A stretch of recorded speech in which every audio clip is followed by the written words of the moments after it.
अऊज़ु बिल्लाहि मिनश्शैतानिर्रजीम बिस्मिल्लाहिर्रहमानिर्रहीम अस्सलातु वस्सलामु अलैका या रसूलल्लाह व अला आलिका व अस्हाबिका या हबीबल्लाह। अस्सलामु अलैकुम व्यूअर्स, कैसे हैं आप सब लोग? खैरियत से हैं? आज का जो हमारा टॉपिक है ये अकाउंटिंग का बहुत बेसिक टॉपिक है जिसको हम कहते हैं अकाउंटिंग इक्वेशन। इसको आप इक्वेशन प्रोनाउंस कर लें या इक्वेशन प्रोनाउंस कर लें तो दोनों ठीक है। अकाउंटिंग इक्वेशन बेसिकली है क्या, तो पहले हम इसको डेफिनेशन से शुरू करते हैं। इसमें डेफिनेशन इसकी लिखी हुई है, मैं रीड आउट करता हूँ। Accounting equation states that a company's total assets are equal to the sum of its total liabilities। ठीक है, अब इसमें इम्पॉर्टेंट बात ये है कि अकाउंटिंग इक्वेशन जो है ये हमें ये बताती है कि किसी भी ऑर्गेनाइजेशन के पास जो एसेट्स होते हैं वो हमेशा उसकी टोटल लायबिलिटीज़ के बराबर होते हैं। ठीक है जी।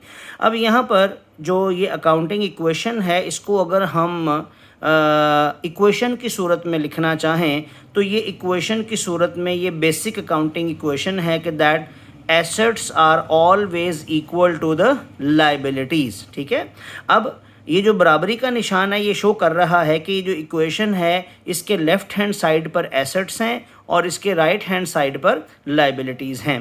और अकाउंटिंग की जो बेसिक इक्वेशन है ये इक्वालिटी को शो करती है कि किसी भी ऑर्गेनाइजेशन के जो एसेट्स होते हैं वो हमेशा उसकी टोटल लायबिलिटीज़ के बराबर होते हैं। मींस कि ये जो इक्वेशन है इसकी जो लेफ़्ट हैंड साइड है वो हमेशा बराबर होगी इसकी राइट हैंड साइड के। ठीक है जी। अब इम्पॉर्टेंट बात यह है कि अब हम समझते हैं कि ये जो एसेट्स हैं, एसेट क्या होते हैं। तो एसेट की डेफिनेशन है कि all the resources owned by the business, के जो भी रिसोर्सेज किसी बिज़नेस के पास होते हैं वो तमाम रिसोर्सेज जो हैं वो किसी भी बिज़नेस के लिए एसेट्स होते हैं। ठीक है, और इन एसेट्स को इस्तेमाल करके कोई भी ऑर्गेनाइजेशन जो है वो सेल जनरेट करती है। ठीक है, मिसाल के तौर पे किसी ऑर्गेनाइजेशन के पास बिल्डिंग है, प्लांट है, मशीनरी है जिसको वो प्रोडक्शन में इस्तेमाल करती है और अपनी प्रोडक्ट को बेच के जो है वो कंपनी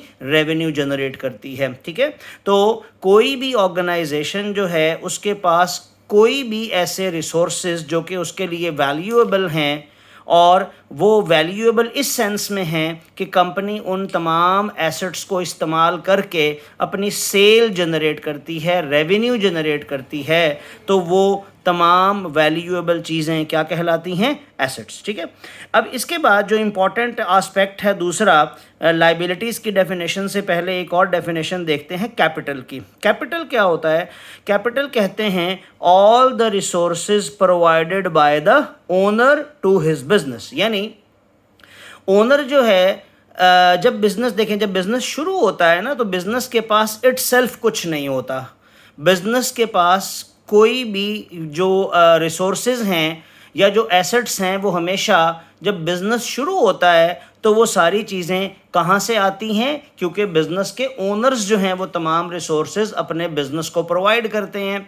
तो बिज़नेस जब शुरू होता है तो बिज़नेस के पास इटसेल्फ कुछ नहीं होता, तमाम चीज़ें जो हैं वो फ्लो करती हैं from owner to the business. ठीक है, तो हम इम्पॉर्टेंटली कहते हैं कि वो तमाम रिसोर्सेज जो ओनर अपने बिज़नेस को प्रोवाइड करता है, यानी उस रिसोर्स में, उन रिसोर्सेज में कैश भी हो सकता है, बिल्डिंग भी हो सकती है, फर्नीचर भी हो सकता है, यानी कोई भी वैल्यूएबल चीज़ जो ओनर प्रोवाइड करता है अपने बिज़नेस को वो कहलाती है कैपिटल। तो अगर आप गौर करें तो ये नीचे मैंने एक इक्वेशन बनाई हुई है कि that resources owned by the business will always be equal to the resources provided by the owner।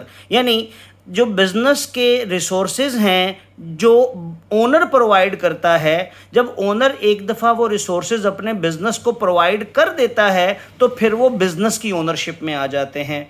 तो जब रिसोर्सेज बिजनेस की ओनरशिप में आ जाते हैं तो फिर वो बिजनेस के रिसोर्सेज कहलाते हैं। नो डाउट कि वो रिसोर्सेज प्रोवाइड कौन करता है, वो प्रोवाइड तो ओनर ही करता है, बट जब वो बिजनेस की ओनरशिप में आ जाते हैं तो फिर वो बिजनेस के रिसोर्सेज कहलाते हैं। ठीक है, यानी उसकी जो मलकियत है वो बिजनेस के पास होती है। ठीक है, इसी वजह से उनको हम बिजनेस के क्या कहते हैं, एसेट्स कहते हैं। बिकॉज बिजनेस के एसेट्स कहलाने के लिए उन रिसोर्सेज की ओनरशिप का बिजनेस के पास होना ज़रूरी है। ठीक है जी, और ये तमाम रिसोर्सेज कौन प्रोवाइड करता है, ये रिसोर्सेज प्रोवाइड कर रहा है ओनर।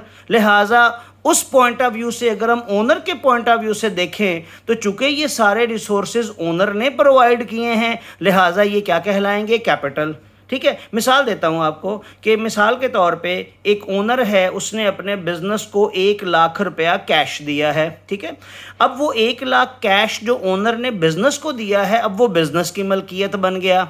अब बिजनेस के पॉइंट ऑफ व्यू से देखें तो हम बिज़नेस वाली साइड पर देखेंगे तो हम कहेंगे कि वो जो 1,00,000 रुपया कैश है वो बिज़नेस के एसेट्स हैं। लेकिन अगर आप इसी को दूसरी साइड पे जाकर देखें, राइट हैंड साइड पर इक्वेशन की, तो हम इसे कहेंगे कि ये जो 1,00,000 रुपया कैश है ये किसने प्रोवाइड किया है, ये ओनर ने प्रोवाइड किया है, लिहाजा ये कैपिटल भी है। तो इंपॉर्टेंट बात यह है कि 1,00,000 रुपया कैश एक ही चीज़ है, लेकिन हम उसको दो तरह से स्टडी कर रहे हैं। एक बिजनेस के पॉइंट ऑफ व्यू से स्टडी कर रहे हैं और एक ओनर के पॉइंट ऑफ व्यू से स्टडी कर रहे हैं। यानी अगर बिजनेस के पॉइंट ऑफ व्यू से उस 1,00,000 रुपया कैश को देखा जाए तो वो बिजनेस के लिए क्या है, एसेट है। और अगर इसको ओनर के पॉइंट ऑफ व्यू से देखा जाए तो ये 1,00,000 रुपया कैश जो है वो क्या है, ओनर के पॉइंट ऑफ व्यू से कैपिटल है। ठीक है, तो अगर आप गौर करें तो ये मिरर इमेज है। क्या है जी, मिरर इमेज।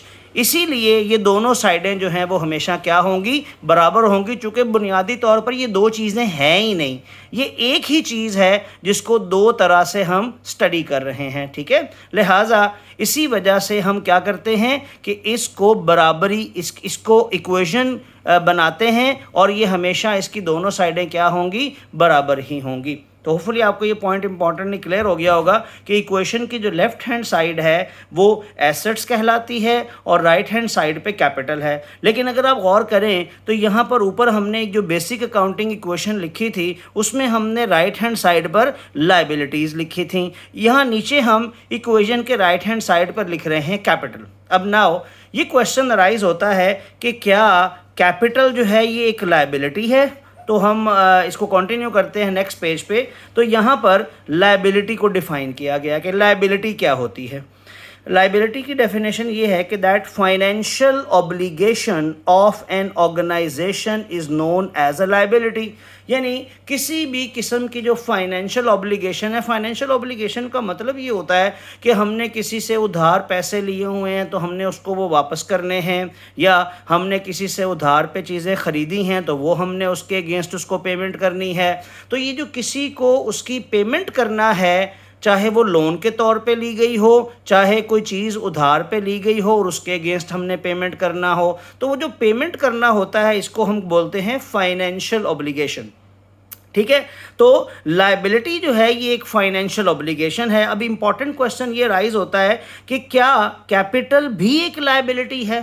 ठीक है, क्वेश्चन क्या है जी कि क्या कैपिटल भी एक लायबिलिटी है। तो इसका आंसर है कि yes, capital is a liability because the business has to return the amount of capital to its owner whenever he or she decided to close और वाइंड अप द बिजनेस। यानी जब भी owner ये decide कर लेगा कि अब बस हो गया, बहुत हो गया, अब मैंने कारोबार मज़ीद नहीं कंटिन्यू करना और वो कारोबार को ख़त्म करना चाहेगा ओनर, तो कारोबार के एंड पर जो बिज़नेस है उसके पास जितना भी अपने ओनर का कैपिटल पड़ा है वो सारा कैपिटल जो है वो बिज़नेस ने अपने ओनर को वापस करना होता है। लिहाजा कैपिटल जो है ये भी क्या है, एक लायबिलिटी है। तो यही वजह है कि इक्वेशन को हम जहाँ पर ये कहते हैं ना कि जी assets are equal to the liabilities, तो चूँकि कैपिटल भी एक लायबिलिटी है तो लिहाजा हम ये भी कह देते हैं कि assets are equal to the capital.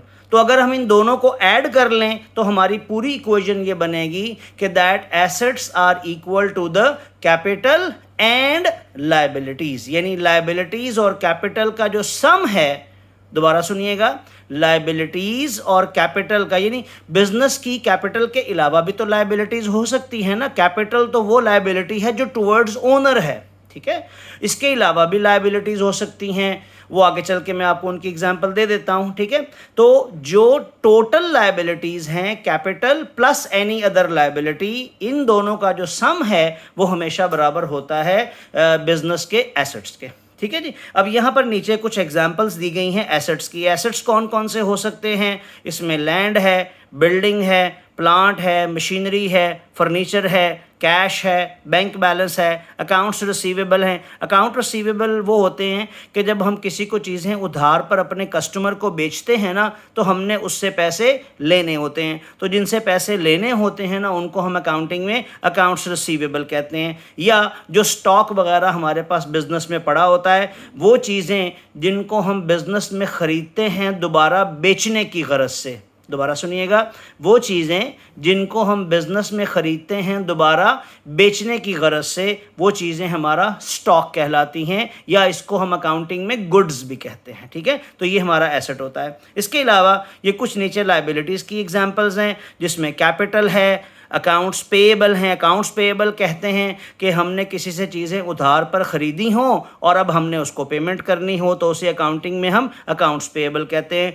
Notes payable कहते हैं कोई लॉन्ग टर्म लोन आपने लिया है और उसके अगेंस्ट आपने पेमेंट करनी है। अकाउंट्स पेएबल बेसिकली 1 साल के अंदर अंदर पे करने होते हैं, और नोट्स पेएबल जो हैं ये 1 साल से ज़्यादा अरसे में पे करने होते हैं। फिर एक्सपेंस पेएबल है, यानी कोई आपने ख़र्चा कर लिया है तो अभी उसकी आपने पेमेंट नहीं की है, तो वो भी एक्सपेंस है, वो भी एक्सपेंस भी है और लायबिलिटी भी है, चूंकि वो पेएबल है। लोन फ्रॉम बैंक, यानी अगर आपने किसी बैंक से कोई लोन लिया हुआ है तो वो लोन भी हमारी क्या है, लायबिलिटी है हमारी, ठीक है, चूंकि हमने उस लोन को बैंक को रीपे करना है, ठीक है। इसके बाद इम्पॉर्टेंट जो डिस्कशन है वो ये है कि ये जो हम अकाउंटिंग का टॉपिक पढ़ रहे हैं, इसका बुनियादी मकसद जो है वो अकाउंटिंग के स्टूडेंट्स को ये सिखाना है कि अकाउंटिंग का जो सिस्टम है ना, जिस सिस्टम के तहत अकाउंटिंग जो है वो सारा का सिस्टम डिज़ाइन किया गया है, तो उस सिस्टम को हम बोलते हैं डबल एंट्री सिस्टम। यानी जो अकाउंटिंग का सिस्टम है जिसको बेस बनाकर ये सारा अकाउंटिंग का पूरा सेटअप जो है वो डिज़ाइन किया गया है, उस सिस्टम को हम कहते हैं double entry system. Double entry system क्या होता है कि बिजनेस जो भी ट्रांजैक्शन करता है, हर ट्रांजैक्शन के 2 या 2 से ज़्यादा इफ़ेक्ट होते हैं। ये 2 या 2 से ज़्यादा इफ़ेक्ट कैसे होते हैं, यही चीज़ समझने के लिए हम अकाउंटिंग इक्वेशन पढ़ते हैं कि जब बिज़नेस कोई ट्रांजैक्शन करता है, कोई डीलिंग करता है, सेल करता है, परचेज़ करता है, एसेट ख़रीदता है या लायबिलिटीज़ की पेमेंट करता है, कोई भी ट्रांजैक्शन, कोई भी लेन देन जब कोई बिज़नेस करता है, तो उसका डबल इफ़ेक्ट जो है वो कैसे अकाउंटिंग में रिकॉर्ड होता है, उसको हम ट्रांजैक्शन से कैसे डिराइव करते हैं और फिर उसको हम डबल 2 जगह पे या फिर 2 से ज़्यादा जगह पे कैसे रिकॉर्ड करते हैं, ये बुनियादी कॉन्सेप्ट जो है ये हमें इक्वेशन सिखाती है, ठीक है जी। तो आज के लिए इतने काफ़ी है जी। इंशाल्लाह ताला नेक्स्ट क्लास में मैं इसकी आपको एग्जांपल करवाऊंगा, और ये जो सारे कॉन्सेप्ट हमने सीखे हैं आज की डिस्कशन में, उनको हम एग्जाम्पल की सूरत में क्वेश्चन की शक्ल में इम्प्लीमेंट करके देखेंगे। Thank you very much. आपसे रिक्वेस्ट है कि आप मेरे इस चैनल को सब्सक्राइब कीजिएगा, और अगर आपको वीडियो पसंद आए तो अपने दोस्तों के साथ शेयर भी कीजिएगा। Thank you very much. अल्लाह हाफ़िज़।